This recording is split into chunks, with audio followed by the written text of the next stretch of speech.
ಇವತ್ತು ನನ್ನ ಮಲೆನಾಡಿನ ಬೆಳಗ್ಗೆ ಹೇಗೆ ಶುರುವಾಯಿತು ಅಂತ ನೋಡೋಣ. ಇವತ್ತು ಬೆಳಗ್ಗೆ ಎದ್ದಾಗ ಸುತ್ತಮುತ್ತ ಮಂಜು. ಇಂಥ ವಾತಾವರಣ ನೋಡಿದರೆ ಮತ್ತೆ ಮಲಗೋಣ ಅನಿಸಲ್ಲ, ಬೇಗ ಎದ್ದು ಹೊರಗೆ ಬರಬೇಕು ಅನಿಸುತ್ತೆ. ನಗರದಲ್ಲಿ ಅಲಾರಂ ಸದ್ದು ಕೇಳಿ ದಿನ ಶುರುವಾಗುತ್ತೆ, ಆದರೆ ಇಲ್ಲಿ ನೀವು ಕೇಳ್ತಾ ಇರ್ಬೋದು ಈ ಸೌಂಡ್. ಕೋಳಿ ಹಾಗೂ ಪಕ್ಷಿಗಳು ನಮ್ಮನ್ನು ಎಬ್ಸುತ್ತವೆ. ನಗರದಲ್ಲಿ ಅಲಾರಂ ಸದ್ದು ಕೇಳಿ ದಿನ ಶುರುವಾಗುತ್ತೆ, ಆದರೆ ಇಲ್ಲಿ ಪ್ರಕೃತಿಯ ಸದ್ದು ಕೇಳಿ ದಿನ ಶುರುವಾಗುತ್ತೆ. ಅದೇ ನಮ್ಮ ಹಳ್ಳಿ ಜೀವನದ ನಿಜವಾದ ಸೌಂದರ್ಯ. ಇವತ್ತು ಬೆಳಗ್ಗೆ ಎದ್ದಾಗ ಸುತ್ತಮುತ್ತ ಮಂಜು. ಇಂತಹ ವಾತಾವರಣದಲ್ಲಿ ದಿನ ಶುರು ಮಾಡಿದ್ರೆ ಎಷ್ಟು ಚೆನ್ನಾಗಿರುತ್ತೆ ಅಲ್ವಾ. ಇವತ್ತಿನ ಬೆಳಗ್ಗಿನ ರುಟೀನ್ ಎಲ್ಲ ಮುಗಿಸಿ ಇವತ್ತು ನಾನು ಮನೆಯಲ್ಲಿ ಒಬ್ಬಳೇ ಇದ್ದೆ. ಆದರೆ ನಮ್ಮ ಹಳ್ಳಿ ಮನೆಯಲ್ಲಿ ಒಬ್ಬಳೇ ಇದ್ದರೂ ಕೂಡ ಕೆಲಸ ಮಾತ್ರ ಕಡಿಮೆ ಆಗೋದಿಲ್ಲ. ಬಿಡುವಿನ ಸಮಯ ಸಿಕ್ಕಾಗ ನಾನು ಮಾಡಿದ ಸಣ್ಣ ಕೆಲಸಗಳನ್ನು ಇವತ್ತು ನಿಮಗೆ ತೋರಿಸ್ತೀನಿ ನೋಡಿ. ನಾನು ಸುಮ್ಮನೆ ಹಾಕಿದ ಪಪ್ಪಾಯ ಬೀಜ ಇದು. ನಿಜವಾಗ್ಲೂ ಹೇಳಬೇಕಂದ್ರೆ ನಾನು ಪಪ್ಪಾಯ ಗಿಡವನ್ನು ವಿಶೇಷವಾಗಿ ನೆಟ್ಟಿದ್ದೇ ಇಲ್ಲ. ಒಂದು ದಿನ ಪೇಟೆಯಿಂದ ಪಪ್ಪಾಯ ತಂದು ತಿಂದ್ವಿ. ಅದರ ಬೀಜಗಳನ್ನು ಸುಮ್ಮನೆ ಹೀಗೆ ಮಣ್ಣಿನ ಒಂದು ಕೊಟ್ಟೆಗೆ ಹಾಕಿದ್ದೆ ಅಷ್ಟೇ. ಆಮೇಲೆ ಇದನ್ನು ನಾನೇ ಮರೆತುಬಿಟ್ಟಿದ್ದೆ. ಕೆಲವು ದಿನಗಳ ನಂತರ ನೋಡಿದೆ, ಅಲ್ಲಿ ಚಿಕ್ಕ ಮೊಳಕೆಗಳು ಕಾಣಿಸ್ತಿದೆ. ನಿಜವಾಗ್ಲೂ ನನಗೆ ಆಶ್ಚರ್ಯ ಆಯಿತು. ಅಯ್ಯೋ, ನಾನೇ ಹಾಕಿದ ಬೀಜ ಅಲ್ವಾ ಇದು ಅಂತ ಅನ್ನಿಸ್ತು. ಆ ಸಮಯದಲ್ಲಿ ನನಗೆ ಒಂದು ವಿಚಾರ ತೋರಿಸ್ತು. ನಾನು ಗಿಡ ನೆಡುವಾಗ ಅಷ್ಟು ಗಮನ ಕೊಡಲ್ಲ, ಆದರೆ ಅದು ಮೊಳಕೆ ಹೊಡೆಯುವಾಗ ನಾನಾಗಿ ಅದಕ್ಕೆ ನೀರು ಹಾಕಬೇಕು, ಗೊಬ್ಬರ ಹಾಕಬೇಕು ಅಂತ ಮನಸ್ಸಾಗುತ್ತೆ. ಈಗ ನಾನು ಇದಕ್ಕೆ ಪ್ರತಿದಿನ ನೀರು ಹಾಕ್ತಾ ಇದ್ದೀನಿ.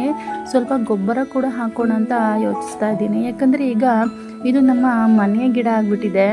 ಮರಗಳು ಹೀಗೆ ಅಲ್ವಾ, ಒಮ್ಮೆ ನೆಟ್ಟರೆ ತಾವೇ ಬೆಳೆಯಲು ಶುರುವಾಗುತ್ತವೆ. ನಾವು ಗಮನ ಕೊಡ್ತೀವೋ ಇಲ್ವೋ ಅವು ತಮ್ಮ ಕೆಲಸ ಮಾಡ್ತಾ ಇರುತ್ತವೆ. ನೋಡೋಣ ಇದು ಎಷ್ಟು ದೊಡ್ಡ ಆಗುತ್ತೆ ಅನ್ನೋದು ಕುತೂಹಲ ನನಗೂ ಇದೆ. ಸುಮ್ಮನೆ ಹಾಕಿದ ಒಂದು ಬೀಜ ಇವತ್ತು ನನಗೆ ದಿನವೂ ನೋಡೋಕೆ ಖುಷಿ ಕೊಡ್ತಾ ಇದೆ. ಹಳ್ಳಿ ಜೀವನದ ಸಣ್ಣ ಸಂತೋಷಗಳು ಇವೆ. ಹಾಗೆ ನಮ್ಮ ಮನೆಯಲ್ಲಿ ಸಣ್ಣ ಗಿಡಗಳು ಪ್ರತಿದಿನ ಸ್ವಲ್ಪ ಬೆಳೆಯುತ್ತಾ ನಮ್ಮ ಜೊತೆ ಬದುಕ್ತಿವೆ. ಹಳ್ಳಿ ಜೀವನ ಖುಷಿ ಅಂದರೆ ಎಂಥ ಸಣ್ಣ ಸಂತೋಷಗಳೇ. ನಮ್ಮ ಮನೆಯಲ್ಲಿ ಪಲಾವ್ ಎಲೆಯ ಗಿಡ ಇದೆ. ಇದಕ್ಕೆ ಏನು ಹಾಕಬೇಕು ಅನ್ನೋದು ಮೊದಲು ನನಗೆ ಗೊತ್ತಿರಲಿಲ್ಲ. ಹಾಗೆ ನೀರು ಮಾತ್ರ ಹಾಕ್ತಾಯಿದ್ದೆ ನಾನು. ಒಮ್ಮೆ ಯಾರೋ ಹೇಳಿದ್ರು, ಬೂದಿ ಹಾಕಿ ನೋಡ್ರಿ ತುಂಬ ಚೆನ್ನಾಗಿ ಬೆಳೆಯುತ್ತೆ ಇದು ಅಂತ ಹೇಳಿದರು. ಮೊದಲಿಗೆ ನನಗೆ ನಂಬಿಕೆ ಇರಲಿಲ್ಲ, ಆದರೆ ಸ್ವಲ್ಪ ಬೂದಿ ಹಾಕಿ ನೋಡಿದ್ಮೇಲೆ ತುಂಬ ಚೆನ್ನಾಗಿ ಬೆಳೆಯಿತು ಇದು. ಆದಂತೂ ಹಾಗೆ ಕೆಲ ದಿನಗಳಲ್ಲಿ ನೋಡಿ ಸಣ್ಣ 3 ಗಿಡಗಳು ಅದರ ಹತ್ತಿರ ಹುಟ್ಕೊಂಡಿವೆ. ಇದನ್ನು ನೋಡಿದಾಗ ನನಗೆ ತುಂಬ ಖುಷಿ ಆಯಿತು. ಮೊದಲು ನನಗೆ ಗೊತ್ತಿರಲಿಲ್ಲ ಸಣ್ಣ ವಿಷಯಗಳು ಕೂಡ ಗಿಡಗಳ ಬೆಳವಣಿಗೆಗೆ ಎಷ್ಟು ಮುಖ್ಯ ಅನ್ನೋದು.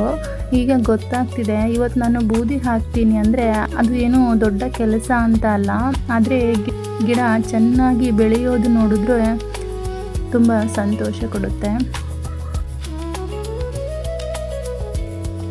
ನಮ್ಮ ಮನೆಯಲ್ಲಿ ಈಗ ತೊಂಡೆ ಬೆಳೆ ಹಾಕಿದ್ದೀವಿ. ಇನ್ನೂ ಚಿಕ್ಕದಾಗಿದೆ, ನಿಧಾನವಾಗಿ ಹಬ್ಕೊಳ್ತಾ ಇದೆ. ಪ್ರತಿದಿನ ಸ್ವಲ್ಪ ನೀರು ಹಾಕ್ತೀವಿ. ತಿಂಗಳಿಗೊಮ್ಮೆ ಹಸು ಗೊಬ್ಬರ ಹಾಕ್ತೀವಿ. ಹಾಗೆ ಸ್ವಲ್ಪ ಮಣ್ಣನ್ನು ಕೂಡ ಸಡಿಲ ಮಾಡ್ತೀವಿ. ಬಳ್ಳಿ ಇದು ಹತ್ತೋಕ್ಕೆ ಸಪೋರ್ಟ್ ಕೂಡ ಕೊಟ್ಟಿದ್ದೀವಿ. ಇದು ಬೇಗ ಬೆಳೆಯುವಂಥ ಗಿಡ ಅಲ್ಲ, ನಿಧಾನವಾಗಿ ಅದು ಚೆನ್ನಾಗಿ ಹಬ್ಕೊಳ್ತಾ ಬೆಳೆಯುತ್ತೆ. ನೋಡೋಣ, ಇದು ಇನ್ನೂ ಸ್ವಲ್ಪ ದಿನ ಹಬ್ಬಿದ ಮೇಲೆ ಬಿಡೋವಂಥ ಸಮಯ ಬಂದಾಗ ಮತ್ತೊಮ್ಮೆ ಇದ್ರದ್ದು ವಿಡಿಯೋ ಮಾಡಾಕ್ತೀನಿ. ಮತ್ತು ಬಸಳೆ ಸೊಪ್ಪು ಕೂಡ ಹಾಕ್ತಾ ಇದ್ದೀನಿ.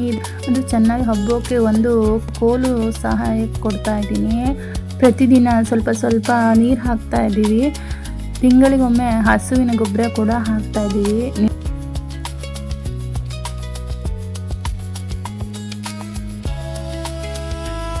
ನೋಡೋಣ, ಇದು ಸ್ವಲ್ಪ ಚೆನ್ನಾಗಿ ಹಬ್ಬಿದ ಮೇಲೆ ತುಂಬ ಎಲೆಗಳು ಬಂದ ಮೇಲೆ ಮತ್ತೊಂದು ವಿಡಿಯೋದಲ್ಲಿ ನಿಮ್ಗೆ ತೋರಿಸ್ತೀನಿ. ಇದು ನಮ್ಮ ಮನೆಯಲ್ಲಿ ಈಗ ಹೊಸ ಮೆಂಬರ್ಸ್ ಬಂದಿದ್ದಾರೆ. ಹೌದು, ನಮ್ಮ ಮನೆಯಲ್ಲಿ ನಿನ್ನೆ ತಾನೇ ಕೋಳಿ ಮರಿಗಳು ಹೊರಗೆ ಬಂದಿವೆ. ಇವತ್ತು ಸ್ವಲ್ಪ ಸಮಯ ಅದ್ರ ಜೊತೆ ಆಟ ಆಡಿದೆ. ನಿಜ ಹೇಳಬೇಕಂದ್ರೆ ಮನೆಯಲ್ಲಿ ನಾನು ಒಬ್ಬಳೇ ಇದ್ದಾಗ ಈ ಗಿಡಗಳು, ಈ ಕೋಳಿ ಮರಿಗಳು ಇವರೇ ನನ್ನ ಜೊತೆಗಾರರು ಅಂತ ಹೇಳ್ಬೋದು. ಅವು ಮಾತಾಡಲ್ಲ, ಆದರೆ ಹತ್ತಿರ ಇದ್ದರೆ ಸಾಕು ಮನಸ್ಸಿಗೆ ಒಂಥರ ಸಂತೋಷ. ಒಂದು ಗಿಡ ಬೆಳೆಯೋದು ನೋಡೋದು, ಹಾಗೆ ಮರಿ ನಿಧಾನವಾಗಿ ನಡೆಯೋದು ನೋಡೋದು ಅವುಗಳೇ ಹಳ್ಳಿ ಜೀವನದ ಸಣ್ಣ ಸಣ್ಣ ಖುಷಿಗಳು. ಹೀಗೆ ಬಿಡುವಿನ ಸಮಯ ಅಂದರೆ ನನಗೆ ಬಹಳ ಇಷ್ಟ. ಯಾಕೆಂದರೆ ಆ ಸಮಯದಲ್ಲಿ ನಾನು ಮನಸ್ಸಿಗೆ ಹತ್ತಿರವಾದ ಸಣ್ಣ ಸಣ್ಣ ಕೆಲಸಗಳನ್ನು ಮಾಡ್ತೇನೆ. ಸೊ ಇವತ್ತಾಗಿತ್ತು ಈ ವಿಡಿಯೋ. ನಿಮ್ಗೆ ಇಷ್ಟ ಆಗಿದ್ದರೆ ಲೈಕ್ ಮಾಡಿ, ಶೇರ್ ಮಾಡಿ, ಹಾಗೆ ನನ್ನ ಚಾನಲ್ನ ಸಬ್ಸ್ಕ್ರೈಬ್ ಮಾಡ್ಕೊಳ್ಳಿ. ಹೀಗೆ ನಮ್ಮ ಮಲೆನಾಡಿನ ಪ್ರತಿಯೊಂದು ಬೆಳಿಗ್ಗೆಯೂ ಸರಳವಾದರೂ ವಿಶೇಷವೇ. ಇಲ್ಲಿ ಅಲಾರಾಮ್ ಇಲ್ಲ, ಪ್ರಕೃತಿಯೇ ನಮ್ಮ ದಿನವನ್ನು ಶುರು ಮಾಡುತ್ತೆ. ಅದಕ್ಕಿಂತ ದೊಡ್ಡ ಸಂತೋಷ ಇನ್ನೇನು ಬೇಕು.